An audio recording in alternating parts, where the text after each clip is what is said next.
আসসালামু আলাইকুম। BBA BBS second year intermediate accounting বইয়ের chapter accounting aspect of VAT থেকে আজকে 2 নম্বর ক্লাস। আমি আজকের ক্লাসে 2টা অঙ্কের সমাধান বোঝাবো, তবে কোনো ধরনের বেসিক আলোচনা আমি আজকের ক্লাসে করব না, কারণ বেসিক আলোচনা 1 নম্বর ক্লাসে করা হয়েছে। সুতরাং 1 নম্বর ক্লাস ভালোভাবে দেখে তারপরে 2 নম্বর ক্লাস দেখো। এখন নতুন করে যদি আমি বেসিক আলোচনা করি তাহলে সময় নষ্ট হবে। 2 নম্বর অঙ্ক পার্ট সি এর জন্য 10 মার্কসের জন্য, আর পরের যে অঙ্ক এটা পার্ট বি এর জন্য। Following information related to BD corporation অথবা জানিফার কর্পোরেশন, দুইটা নাম থাকার কারণ কি? কারণ এই অঙ্কটা 2বার পরীক্ষায় আসছে। এই জাতীয় অঙ্ক বারবার পরীক্ষায় আসে। জুন 1 তারিখ ট্রানজ্যাকশন আছে এখানে। করণীয় journalize the about transaction, prepare the VAT account মানে VAT current account, give the adjustment entry at the end of the month, মাসের শেষে অ্যাডজাস্টিং এন্ট্রিটা দেওয়ার জন্য বলা হয়েছে। আমি সব কিছু তোমাদের ব্যাখ্যা করে বুঝিয়ে দিচ্ছি। এখন ক্লাসটা আগের মতোই ফুল স্ক্রিন করতে হবে, প্রশ্ন এখানে উত্তর এখানে রেখে দিলাম, সহজে বুঝবেন। তারপর আবার একটু দেখিয়ে দেই যে পণ্য ক্রয় করলেই জাবেদাটা, পণ্য নগদে বাকিতে বিক্রয় করলেই জাবেদা, ব্যাট কারেন্ট অ্যাকাউন্ট করলেই জাবেদা, সম্পদ ক্রয় করলেই জাবেদা, হুইচ অথবা প্লাস থাকলে ডিরেক্ট 15% ব্যাট, ইনক্লুডিং এবং উইথ থাকলে 15 দ্বারা গুণ 115 দ্বারা ভাগ। এটা তো আর এখন বলার প্রয়োজন নেই, আমি তো 1 নম্বর ক্লাসে আলোচনা করেছি। তাহলে পারচেজ 2,40,000 ইনক্লুডিং ব্যাট 15%, উইথ এবং ইনক্লুডিং থাকলে তো নিয়মটা কি তোমরা জানো, তবে পারচেজের জার্নালটা আগে লিখো। জুন 1 তারিখ purchase debit, VAT current account debit, cash credit, এরকম না। এখন 2,40,000 ক্রয় করা হয়েছে। এই 2,40,000-এর মধ্যে যেহেতু ব্যাট অন্তর্ভুক্ত আছে, তাহলে ক্যাশের করে 2,40,000, আর বাকিতে পারচেস হলে অ্যাকাউন্ট পেবলের করে, আমরা আগের ক্লাসে দেখেছি। এখন এই 2,40,000-এর মধ্যে ব্যাট অন্তর্ভুক্ত আছে, আগে কিন্তু জাবেদা লিখবেন। তাহলে 2,40,000-কে 15 দ্বারা গুণ 115 দ্বারা ভাগ 31,304 পাওয়া যাবে। 2,40,000 টাকা থেকে 31,304 মাইনাস করলে 2,08,496, এটা পারচেস। তার মানে ক্রয়ের টাকা বেটের টাকা দুইটা যোগ করে ক্যাশ দিতে হবে 2,40,000। 5 তারিখ সেলস 4 লক্ষ প্লাস ব্যাট 15%, বিক্রয়ের যাবে the cash debit sales credit VAT current account credit 4 লক্ষ। এখন এখানে দেখো প্লাস আছে, হুইচ বা প্লাস থাকলে ডিরেক্ট বাইট করতে হবে, তাই না? ওকে, তাহলে হুইচ যেহেতু আছে, আমরা সেলস 4 লক্ষ টাকা প্লাস ব্যাট 15%, আমরা জার্নালটা আগে লিখে দিব। Cash debit sales credit VAT current account credit, which থাকলে যে 4 লক্ষ থাকবে ওইটা কিন্তু সরাসরি সেলসে বসে, মনে রাখতে হবে। এই 4 লক্ষে ডিরেক্ট 15% ব্যাট 60,000, 4 লক্ষ আর 60,000 যোগ করে ক্যাশ দিতে হবে, মানে ক্যাশ পেয়েছো 4,60,000।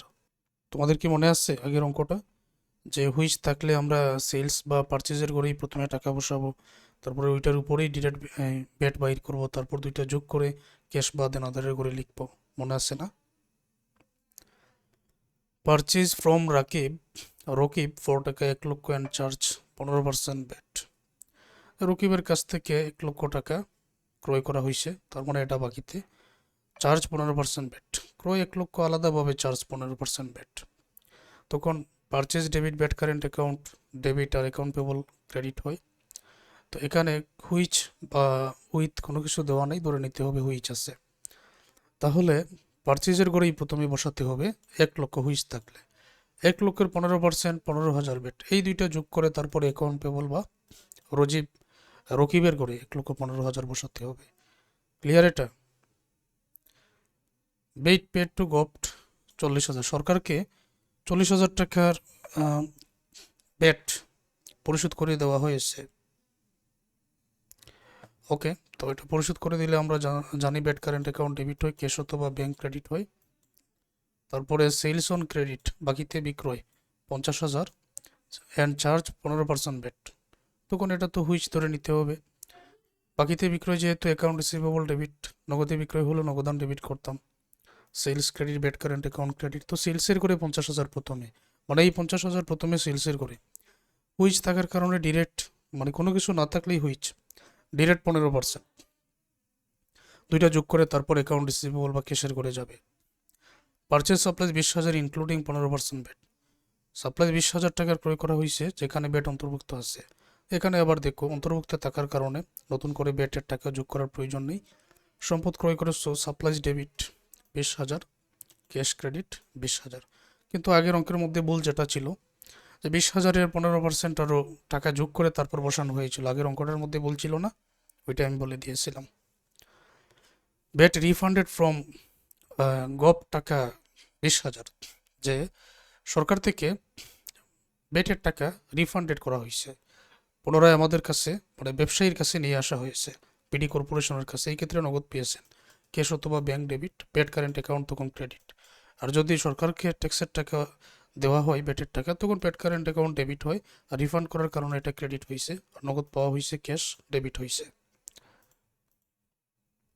এই হলো জার্নাল। এখন ব্যাট কারেন্ট অ্যাকাউন্ট তৈরি করতে হবে, তাই তো? তাহলে আমি এই জার্নাল এখানে রেখে দিলাম, ব্যাট কারেন্ট অ্যাকাউন্ট। আর 2 নম্বরে যেটা বলেছে অ্যাডজাস্টমেন্ট এন্ট্রিজ, ওইটাও এখানে আমি তোমাদেরকে বুঝিয়ে দিচ্ছি। আমি কিন্তু ব্যাট কারেন্ট অ্যাকাউন্ট করতেছি। 1 তারিখে ব্যাট কারেন্ট অ্যাকাউন্ট আছে ডেবিটে 31,304। তো এটা debit credit balance, debit credit account titles. আমি এটা নিয়ে আলোচনা করছি না, কারণ 1 নম্বর ক্লাসে আলোচনা করা হয়েছে। আমি শুধু বুঝিয়ে দিচ্ছি ব্যালেন্সে ডেবিট এবং ক্রেডিট। জুনের 1 তারিখ ডেবিটের টাকা ব্যাট কারেন্ট অ্যাকাউন্ট 31,304 ডেবিটে, তো ব্যালেন্সও ডেবিটে চলে যাবে, কিন্তু এটা ডেবিট সাথে আছে ক্যাশ ক্রেডিট, তো এখানে ক্রেডিট লেখা হলো। পরের তারিখ 5 তারিখে ব্যাট কারেন্ট অ্যাকাউন্ট আছে ক্রেডিটে 60,000 আর সাথে আছে ডেবিট ক্যাশ, তাহলে সাতেরটা ক্যাশ, ক্রেডিটে 60,000, এখন ডেবিট 31,304, ক্রেডিট এখন 60,000। তো ক্রেডিটের তো এখন বেশি হয়ে গেল, ক্রেডিটের ব্যালেন্স তো আর আমি ডেবিটে রাখতে পারি না, তাহলে ক্রেডিটের অতিরিক্ত আরও 28,694 সরাসরি ক্রেডিটে এখন চলে যাবে। এই অঙ্কটা সমাধান করার মাধ্যমে তোমাদের অনেক সুবিধা, এই সমাধানটা বুঝতে পারলে। 7 তারিখে ব্যাট কারেন্ট অ্যাকাউন্ট ডেবিটে আছে 15,000, এটা ডেবিট যেহেতু তাহলে ক্রেডিটে অ্যাকাউন্ট পেবল, তাহলে অ্যাকাউন্ট পেবল লিখলাম, আর ডেবিটে 15। আগের এটা হচ্ছে ক্রেডিটের ব্যালেন্স 28,496 থেকে ডেবিটের 15,000 বিক করলে ক্রেডিটের 13,496 থাকে। 11 তারিখ ব্যাট কারেন্ট অ্যাকাউন্ট আছে ডেবিটে 40,000, সাথে আছে ক্যাশ, তাহলে 11 তারিখ ক্যাশ অথবা ব্যাংক, ডেবিটে 40,000, ক্রেডিট ব্যালেন্স 13,696 থেকে ডেবিটের 40,000 বিক করলে ডেবিটের 26,304 বেশি, ব্যালেন্সটা সরাসরি ডেবিটে চলে আসলো। 15 তারিখে ব্যাট কারেন্ট অ্যাকাউন্ট আছে ক্রেডিট 7,500, তাহলে এটা ডেবিট হবে অ্যাকাউন্ট রিসিভেবল সাথে লিখলাম, আর ক্রেডিট 7,500, 18,800 26,304 এটা ডেবিট ব্যালেন্স, তাহলে ক্রেডিট ব্যালেন্স 7,500, 26,304 থেকে বিক করলে 18,804 টাকা হয়ে যায়, ডেবিটের ব্যালেন্সেই থাকবে। 22 তারিখে কিন্তু ব্যাট কারেন্ট অ্যাকাউন্ট নেই, আনবো না। 23 তারিখে আছে ক্রেডিট 20,000, ডেবিটে আছে ক্যাশ অথবা ব্যাংক, ক্রেডিট 20,000, 18,804 থেকে আমরা ক্রেডিটের টাকা, এটা তো ডেবিটের টাকা 18,804, ক্রেডিটের টাকা 20,000 বিক করলে ক্রেডিটের 1,196 টাকা হয়ে যায়। তারপর অ্যাডজাস্টিং অ্যান্টিস যেটা, ওই যে 1,196 টাকা ক্রেডিটে ব্যাট কারেন্ট অ্যাকাউন্ট দিতে হবে, ওইটার জন্য আমরা একটা জার্নাল দেবো 1,196 টাকার জন্য। তো কি সেটা? VAT payable debit, VAT current account, এখানে VAT payable debit, VAT current account credit, ওই 1,196 টাকা ক্রেডিট থাকার কারণে VAT payable debit, VAT current account credit. এটা গেল একটা অঙ্ক। এরকম জার্নাল সবসময় দিতে হবে। এই আরেকটা অঙ্ক, তো এটা পার্ট বি এর জন্য সমাধানটা এখানেই বুঝিয়ে দিই। Open VAT current account by depositing 4,000, তো ব্যাট কারেন্ট অ্যাকাউন্ট করলে VAT current account debit cash অথবা ব্যাংক ক্রেডিট, এটাই লিখে হলো। পারচেজ গুডস অন ক্যাশ টাকা 92,000 ইনক্লুডিং 15% ব্যাট, ইনক্লুডিং আছে, আগে যাবে the purchase debit, VAT current account debit, cash credit. তো যেহেতু ইনক্লুডিং আছে, তো এখন আমাদের কি কাজ? 92,000 টাকা সরাসরি ক্যাশের করে। এখন ব্যাটের টাকা আলাদা করি, 92,000কে 115 দ্বারা বা 15 দ্বারা গুণ 12,000, 92 থেকে 12,000 বিক করলে 80,000 টাকা, এটা purchase. Goods sold on cash টাকা 69,000 উইথ 15% ব্যাট, পণ্য বিক্রয়। Cash debit, sales credit, VAT current account credit. ক্যাশের টাকা 69,000, 69,000কে আমরা 115, ব্যাটের টাকা 69,000কে 115 দ্বারা ভাগ করবো, 15 দ্বারা গুণ করবো 9,000, 69,000 থেকে 9,000 বাদ দিলে বাকি টাকাটা সেলসের টাকা। আর ব্যাট থাকলে আমরা সরাসরি ক্যাশের করেই কিন্তু টোটাল টাকাটা প্রথমে বসিয়ে দিই, আমরা আগের ক্লাসে এটা শিখেছি। ব্যাট ডেপোজিটেড টু গ্রুপ ট্রেজারি 4 টাকা 5,000, bat current account debit 5,000, cash অথবা ব্যাংক ক্রেডিট 5,000। এটার জন্য এই জার্নালটাই দিতে হয়। তাহলে এটা থেকে গেল 3টা অঙ্ক। আমরা আরও অঙ্কের সমাধান করব, আরও অ্যাডভান্স লেভেলের আমরা অঙ্কের সমাধান করব ধারাবাহিক ক্লাসে। আপাতত এই 3টা অঙ্কের সমাধান করো।